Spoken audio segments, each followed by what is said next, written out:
how actually the computer actually process. The computer actually maintain the IPO cycle.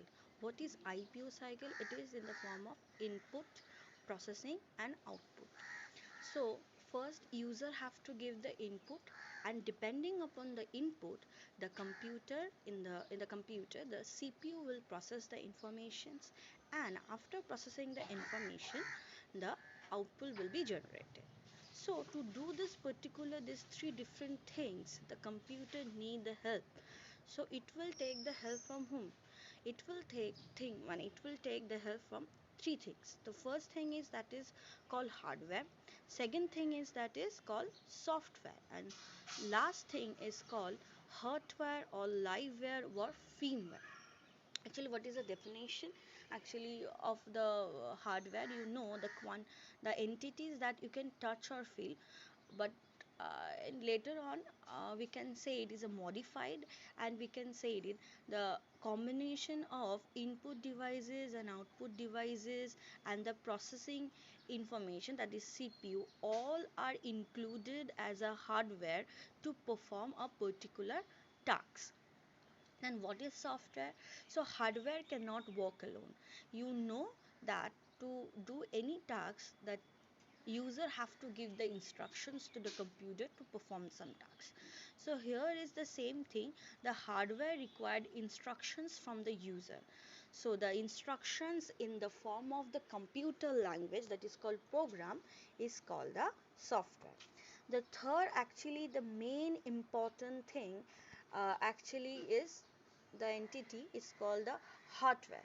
Hardware or firmware, actually you can say that the various peoples are actually work on it. It is very very important. It is regarding the analysis of the data and also the processing, taking decisions of the data.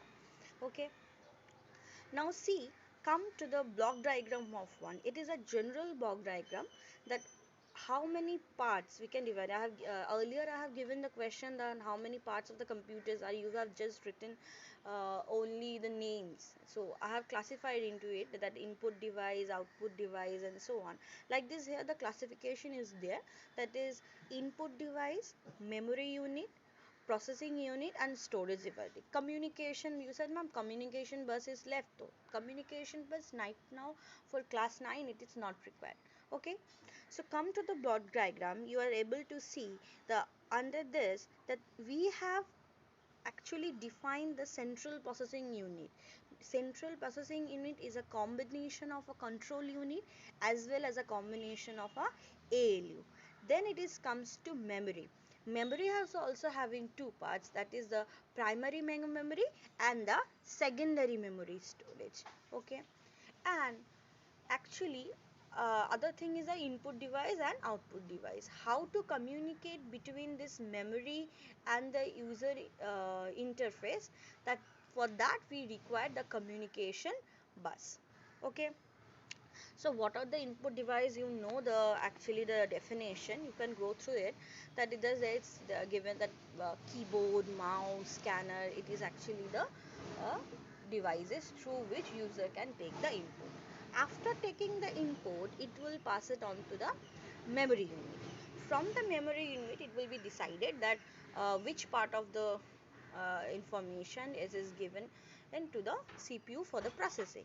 So it will come to the CPU, and central processing unit will analyze that this data will be processed by the control unit or by the ALU, because different job is assigned to assigned to CU as well as ALU. So ALU perform the logical part, that is checking these two are equal or not and something like that, and control unit will do other kind of a job. So at first when it is reached to the CPU, it have to find out that which kind of a information is there and where to send it.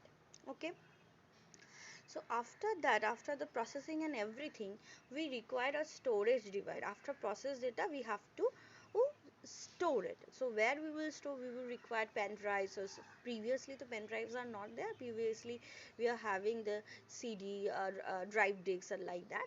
So we will save out there. Then what is the output device? Output device, we can give an example like printer, the speaker. These are called the output devices.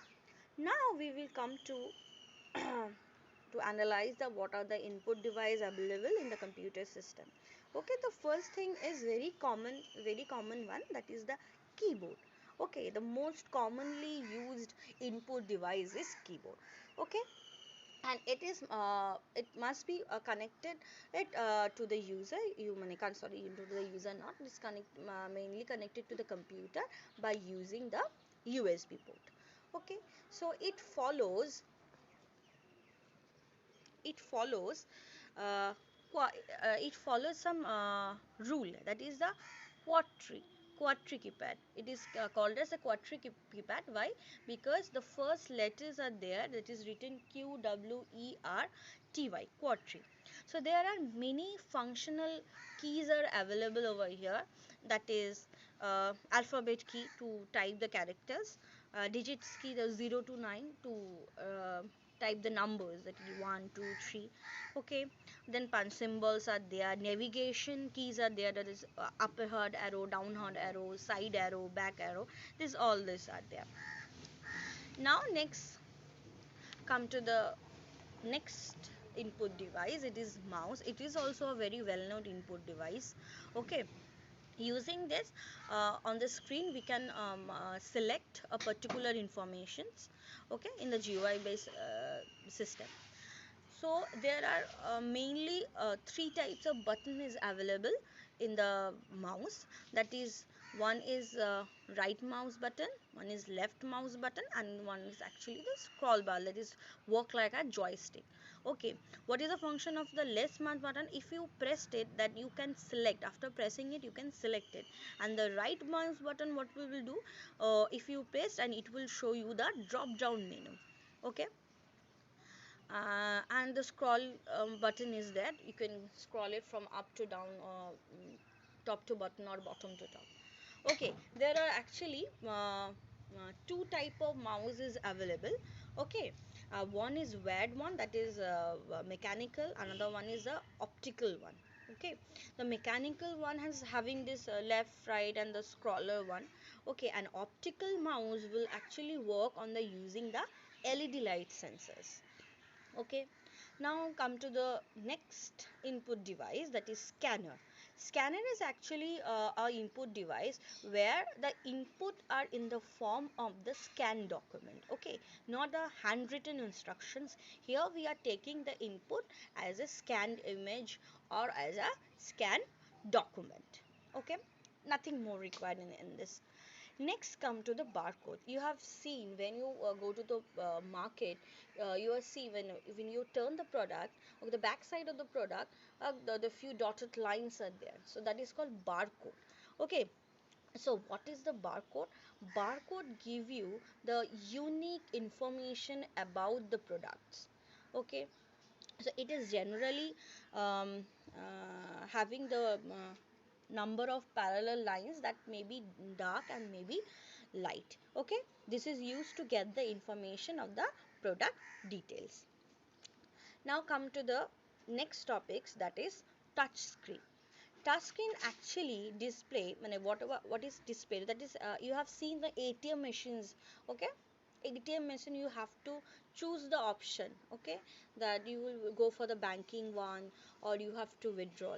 So by they are using the touching senses, where the touch the touch area is there, that sensor, they will sense that touch area, and through this they will take the information from us.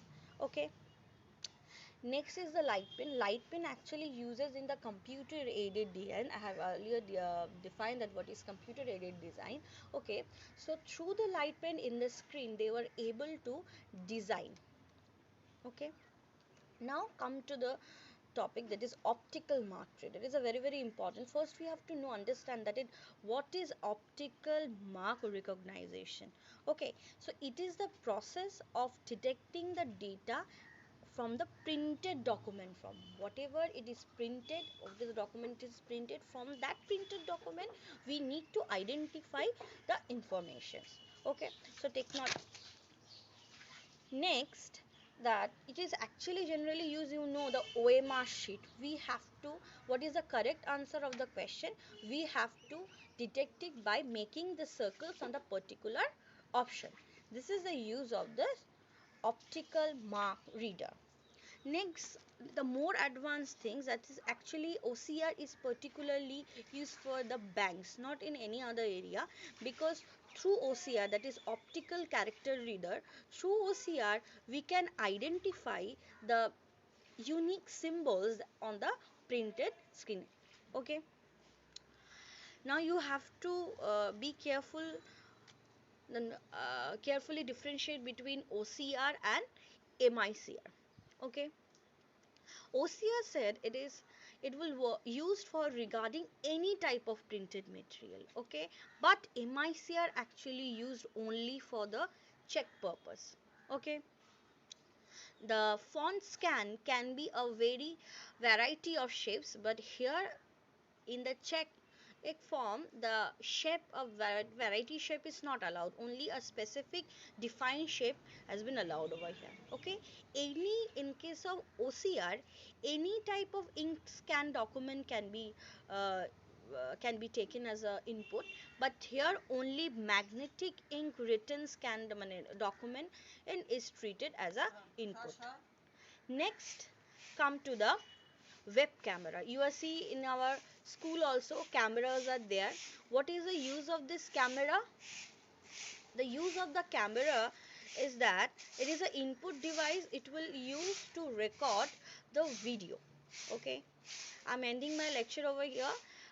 Next we will proceed, next time we will proceed through the output device. Okay, thank you student.